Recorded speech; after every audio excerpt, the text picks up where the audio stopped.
Hello दोस्तों, नमस्कार। सर्व ज्ञान क्लास के यूट्यूब चैनल में फिर से एक नए वीडियो में स्वागत करते हैं।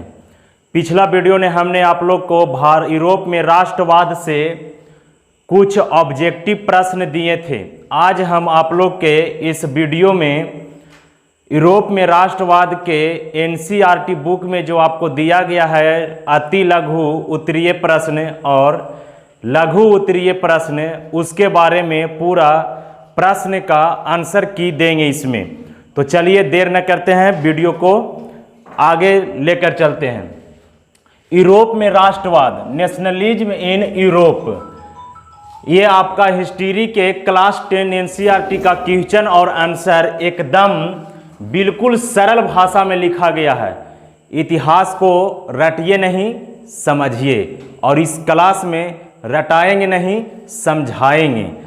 तो देखते हैं हम लोग अति लघु उत्तरीय प्रश्न का पहला क्वेश्चन है कि राष्ट्रवाद क्या है। राष्ट्रवाद किसे कहते हैं, राष्ट्रवाद क्या है। तो चलिए देखते हैं कि राष्ट्रवाद कहते किसको हैं। किसी भी देश के भौगोलिक क्षेत्र के अंदर, किसी भी देश के भौगोलिक क्षेत्र के अंदर रहने वाले लोग अपने देश से प्रेम और राष्ट्र का भावना जागृत करता हो, उसे राष्ट्रवाद कहते हैं। फिर ये सुनिएगा, किसी भी दुनिया के किसी भी देश के भौगोलिक क्षेत्र के अंदर रहने वाले लोग अपने देश के प्रति प्रेम और राष्ट्रवाद की भावना अपने अंदर रखता हो या जागृत करता हो, उसे ही राष्ट्रवाद कहते हैं। अगला प्रश्न देखते हैं। अगला प्रश्न है कि मेजनी कौन है, मेजनी कौन था। तो मेजनी के बारे में जानते हैं। जोसेफ मेजनी इसका पूरा नाम है। जोसेफ मेजनी एक साहित्यकार और गणतांत्रिक विचारधारा को मानने वाला था। जोसेफ मेजनी इटली का रहने वाले थे। ये जो थे एक साहित्यकार और गणतांत्रिक विचारधारा को मानने वाला था। ये कार्बोनरी संगठन से जुड़े हुए थे, क्योंकि जब फ्रांसीसी क्रांति हुआ था तब उस समय इटली के एकीकरण के लिए जोसेफ मेजनी ने कार्बोनरी संगठन से जुड़ा था। इन्होंने मतलब जोसेफ मेजनी ने 1831 ईस्वी में यंग इटली और 1834 ईस्वी में यंग यूरोप की स्थापना किए थे। ये जोसेफ मेजनी के बारे में थोड़ा अति लघु में लिखा गया है। तीसरा प्रश्न देखते हैं हम लोग। तीसरा प्रश्न है, जर्मनी के एकीकरण की बाधाएं क्या थी। जर्मनी एकीकरण नहीं हो पा रहा था, इसका कारण क्या था, बाधा क्या था, वो चीज पूछ रहा है हमको प्रश्न में। तो आइए इसका उत्तर देते हैं एकदम सरल भाषा में। उत्तर इसका यह है कि जर्मनी के एकीकरण में निम्नलिखित बाधाएं थीं। पहला में जर्मनी लगभग 300 छोटे बड़े क्षेत्रों में विखंडित या विभाजित बटा हुआ था। जर्मनी जो था 300 छोटे बड़े क्षेत्र में बटा हुआ था। दूसरा बाधा देखते हैं। दूसरा बाधा कहता है कि जर्मनी में अनेक प्रकार के धार्मिक और राजनीतिक मतभेद थे। वहाँ पर कोई अच्छे तरह से राजनीति का पकड़ नहीं था जो निरंकुश शासक के खिलाफ जा सके, और कोई धार्मिक वैसा नहीं था जो एक पक्ष में आके और देश के बारे में सोचे। तीसरा क्या था इसका बाधाएं।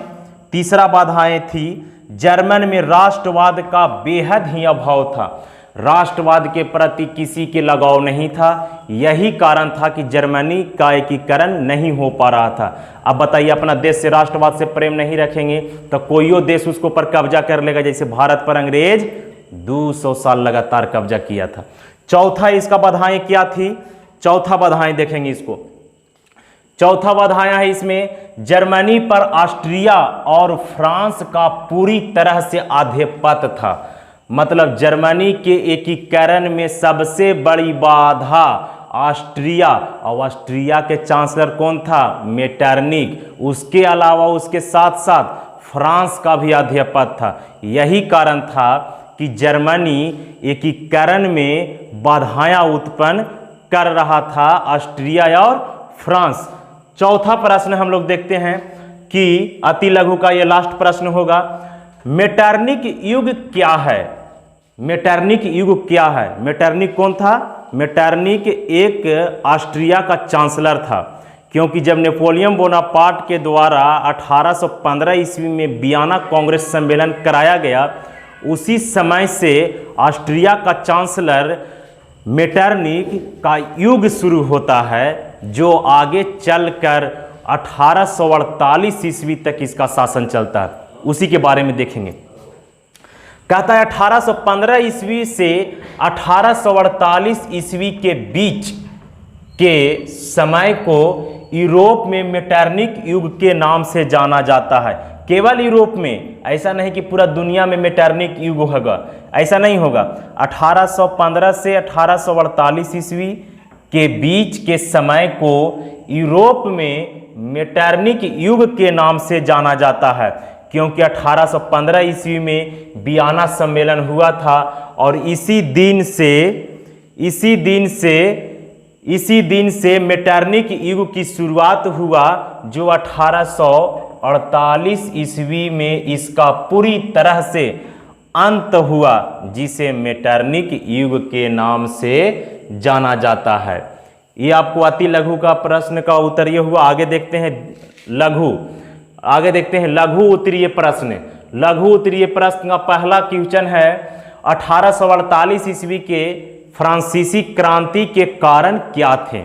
1848 ईस्वी में जो फ्रांसीसी क्रांति हुआ उसका कारण क्या था? उसका सही और सरल भाषा में हम आंसर को दिए हुए हैं, आप यहां पे देख सकते हैं। इसको केवल हम पढ़कर सुनाएंगे। 1848 ईस्वी के फ्रांसीसी क्रांति के मुख्य कारण फ्रांस के शासक लुई फिलिप, जो उदारवादी शासक था। उदारवादी का मतलब एकदम कट्टरता से रहता था, ये कट्टर शासक था। इसने अपने विरोधियों को खुश करने के लिए, लुई फिलिप अपने विरोधियों को खुश करने के लिए स्वर्णिम, यहां देखिए, स्वर्णिम मध्यवर्गीय नीति को अपनाया और 1840 ईस्वी में लुई फिलिप ने अपना प्रधानमंत्री गीजो को बनाया। ये गीजो को देख रहे हैं, जो लुई फिलिप बनाया इसको प्रधानमंत्री, ये एकदम बौड़ा चोटा था। ये बहुत हरामी था। इस प्रश्न के उत्तर में देखेंगे हम लोग। गीजो को अपना प्रधानमंत्री बनाया, जो एक कट्टर प्रतिक्रियावादी नेता था। आया ने बात, एकदम कट्टरवादी था। कौन? गीजो, याद रखिएगा इसको। और किसी भी तरह सामाजिक एवं आर्थिक सुधारों के समर्थक में बिल्कुल नहीं था। गीजो जो था लुई फिलिप से भी हरामी था। एकदम नहीं चाहता था कि मेरे देश के लोग सही से स्वतंत्रता पूर्वक रह सके। एकदम कट्टरवादी और कति प्रतिक्रियावादी था ये। इसने केवल पूंजीपति के साथ रहना पसंद करता था। किसको साथ रहना पसंद करता था? पूंजीपति के साथ। आगे देखते हैं। जिससे उसने उनके देश में भूखमरी, बेरोजगारी जैसे समस्या उत्पन्न होने लगी और लुई फिलिप तथा प्रधानमंत्री गीजो का खूब आलोचना होना शुरू हो गया। कहाँ? उसके देश में। और इसके बाद लुई फिलिप जो शासक था वहाँ का, वो को गद्दी छोड़ना पड़ा।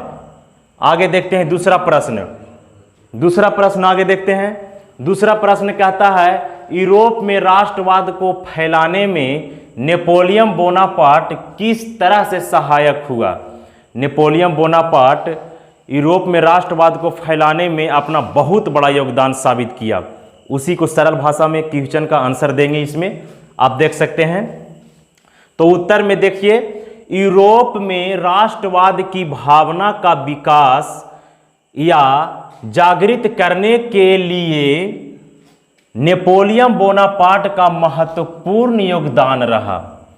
1789 ईस्वी में फ्रांसीसी क्रांति और बूर्बो वंश के शासक लुई 16वां को मरने के बाद जब फ्रांस के सत्ता जनता के हाथों में आया तो उसी समय 1804 ईस्वी में, कब 1804 ईस्वी में नेपोलियन ने फ्रांस में नेपोलियन संहिता लागू किया।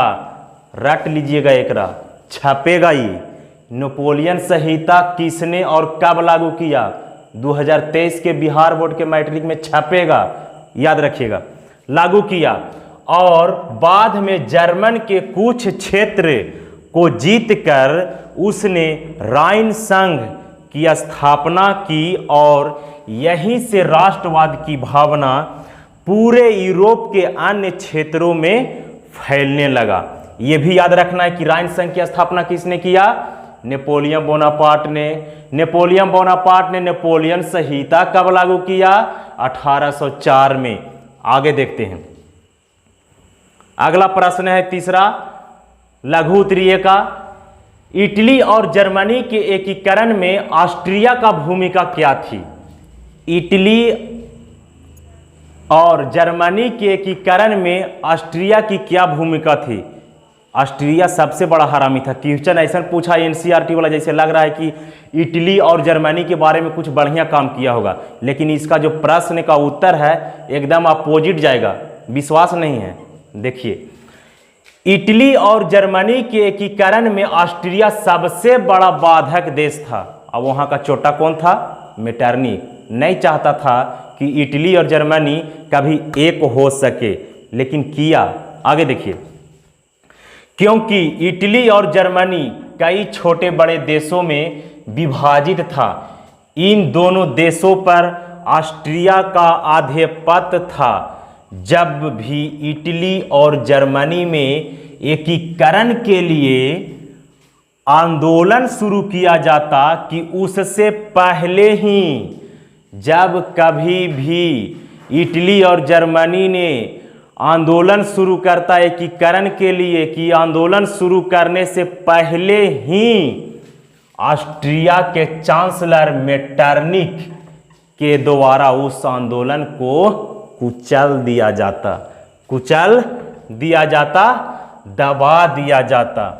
क्योंकि मेटरनिख एक घोर प्रतिक्रियावादी शासक था, जिससे दोनों देश एकीकरण में असफल रहे। अपोजिट इसका आंसर आया। आगे देखते हैं। लघु प्रश्न का ये चौथा क्वेश्चन है। गैरीवाल्डी के कार्यों की चर्चा करें। बहुत महान व्यक्ति थे, मानते थे गैरीवाल्डी को। क्वेश्चन गैरीवाल्डी के बारे में पूछा है, आंसर से आप समझिएगा कितना पॉजिटिव आदमी थे ये। देखते हैं। गैरीवाल्डी पेशे से एक नाविक सेनापति था। नाविक मतलब पानी वाला, जहाज वाला चलाए वाला नाविक सेनापति था। इटली के एकीकरण में इनका भी योगदान महत्वपूर्ण रहा है। इटली के एकीकरण में गैरीवाल्डी की भी योगदान बहुत ही महत्वपूर्ण रहा है। दक्षिणी इटली कई छोटे छोटे क्षेत्रों में बटा हुआ था। इटली पूरा था, दो भाग में बटा हुआ था, एक उत्तरी इटली, एक दक्षिणी इटली। पूरा इटली का शासक था विक्टर एमेनुएल, और वहां के प्रधानमंत्री विक्टर एमेनुएल नियुक्त किए थे काउंट काबूर को। ये भी क्वेश्चन में पूछता है बिहार बोर्ड में कि काउंट काबूर को प्रधानमंत्री नियुक्त किसने किया? विक्टर एमेनुएल ने। घुमा देता है। विक्टर एमेनुएल ने प्रधानमंत्री किसे नियुक्त किया? काउंट काबूर को, जिससे एकीकरण करने में अहम भूमिका निभाई। इन्होंने मतलब गैरीवाल्डी में युवाओं को एकजुट करने के लिए एक सशक्त सेना बनाई। गैरीवाल्डी युवाओं को एकजुट करने के लिए एक ताकतवर और सशक्त सेना बनाई, जिसका नाम लाल कुर्ती दिया। ये भी क्वेश्चन पूछता ऑब्जेक्टिव में। लाल कुर्ती का गठन किसने किया? गैरीवाल्डी ने। गैरीवाल्डी ने कौन सी संगठन को गठन किया था? लाल कुर्ती को नाम दिया। गैरीवाल्डी ने सेनाओं के बदौलत लाल कुर्ती के सेनाओं के बदौलत इटली के दो क्षेत्र, इटली के दक्षिणी इटली के दो क्षेत्र महत्वपूर्ण था। वो महत्वपूर्ण था सिसिली और नेपल्स। दोनों क्षेत्र को जीत लिया और जीत कर वहाँ गणराज्य की स्थापना किया। गणराज्य मतलब होता है लोकतंत्र। लोकतंत्र की स्थापना किया और जीते हुए क्षेत्र को इटली के शासक कौन था? Victor Emmanuel. इटली के शासक विक्टर एमेनुअल को सौंप दिया तथा अपनी सारी संपत्ति राष्ट्र को समर्पित कर दिया। धन्य है गैरिबाल्डी। काश भारत में भी आज ऐसा कोई व्यक्ति रहता जो सब धन दौलत राष्ट्र के समर्पित कर देता, लेकिन यहाँ कोई उपाय नहीं है। आगे देखते हैं, पांचवा क्वेश्चन देखते हैं। पांचवा क्वेश्चन कहता है ये लघु प्रश्न का कि विलियम प्रथम के बगैर जर्मनी का एकीकरण बिस्मार्क के लिए असंभव था कैसे? विलियम प्रथम के बगैर जर्मनी का एकीकरण होना बिस्मार्क के लिए असंभव था कैसे? इसका सही आंसर और एकदम सरल भाषा में समझेंगे। ऊपर करिएगा इसको, देखते हैं उत्तर में। कहता है विलियम प्रथम जानता था कि जर्मनी का एकीकरण सिर्फ प्रसा के नेतृत्व में किया जा सकता है। कौन जानता था? विलियम प्रथम यह जानता था कि जर्मनी का एकीकरण केवल और केवल प्रसा के नेतृत्व में हो सकता है। अतः उसने ऑस्ट्रिया को हराने के लिए, क्योंकि ऑस्ट्रिया उस समय बहुत खच्चर कर रहा था, वो सबसे खच्चर देश ऑस्ट्रिया था। ऑस्ट्रिया को हराने के लिए अपने देश प्रसा का चांसलर बिस्मार्क को बना दिया। बिस्मार्क जर्मन डायड का प्रतिनिधित्व एवं कट्टर प्रतिक्रियावादी था। बिस्मार्क जो था वो जर्मन डायड, जैसे भारत में संसद बोलते हैं संसद भवन, उस तरह वहाँ का संसद को डायड बोलते हैं। डायड का प्रतिनिधित्व था। और यह कौन? बिस्मार्क कट्टर प्रतिक्रियावादी था। विलियम प्रथम ने बिस्मार्क को बहुत सारे सैन्य अधिकार और आर्थिक शक्ति एवं एकीकरण करने के लिए स्वतंत्रता प्राप्ति प्रदान किया और इसके बदौलत जर्मनी का एकीकरण संभव हो पाया। विलियम प्रथम बहुत सारे बिस्मार्क को सैन्य अधिकार और आर्थिक पैसा कौड़ी पूरा स्वतंत्रता दिया उसको कि जाओ पूरी तरह से ऑस्ट्रिया को कूट दो धर के, और गिया धर के चूर दिया और चूरला के बाद जर्मनी एकीकरण हो गया। इसके बाद आगे देखते हैं। आप लोग को ये बताना है, आप लोग को बताना है कमेंट करके, कमेंट बॉक्स में आप लोग को लिखना है कि गैरिबाल्डी से प्रभावित होकर भारत के वह कौन महापुरुष थे जिन्होंने गैरिबाल्डी के जीवनी पर किताब लिखा, कहानी लिखा। ये आप लोग को कमेंट बॉक्स में कमेंट कर कर बताना है कि भारत के कौन व्यक्ति थे जो गैरिबाल्डी के विचारों को सुनकर समझकर उनके ऊपर जीवनी लिखा। आप लोग कमेंट करके कमेंट बॉक्स में बताइएगा। ये सर्वज्ञान का है आप लोग का। ये 3 टीचर हैं, इनका फाउंडर मिस्टर विकास कुमार, मिस्टर मंजीत कुमार, मिस्टर महेंद्र कुमार। आगे यही हुआ। इसमें आप लोग के पढ़ने के लिए यहाँ पे सुविधा दिया गया है। यहाँ कोई भी विषय को रटाया नहीं जाता बल्कि समझाया जाता है। रटना नहीं है, केवल समझना है। रटे पर रहिएगा तो चट जाइएगा। यहाँ 7 से लेकर यानी 7th से लेकर कॉम्पिटिटिव लेवल तक की पढ़ाई दिया जाता है। आप 7th से लेकर कॉम्पिटिटिव लेवल तक की पढ़ाई कर सकते हैं। यहाँ क्लास 10 के सभी सब्जेक्ट का PDF नोट्स भी दिया जाता है। पूरी तरह से जितना भी सोशल साइंस, साइंस है, मैथ्स है और संस्कृत है, हिंदी है, उर्दू वाले के लिए, उर्दू बच्चा के लिए जो हिंदी आता है वो सब चीज़ के लिए PDF अवेलेबल है। यहाँ ISC साइंस और IA आर्ट्स के सभी विषयों का बेहतरीन ढंग से पढ़ाई के साथ साथ PDF नोट्स का भी सुविधा कराया जाता है। आई होप ये वीडियो से आप लोग कुछ सीखने के लिए मिला होगा। अगर वीडियो से कुछ सीखने के लिए मिला होगा तो चैनल पर नए हैं तो चैनल को सब्सक्राइब कर दें और बेल आइकन को प्रेस करें, ताकि जब भी हम आपके लिए बिहार बोर्ड के लिए कोई भी दूसरा क्वेश्चन या दूसरा विषय के बारे में लाएँ कोई भी उत्तर, तो नोटिफिकेशन आप तक सबसे पहले जाए। आप हमें दीजिए इजाज़त, तब तक के लिए जय हिंद, जय भारत।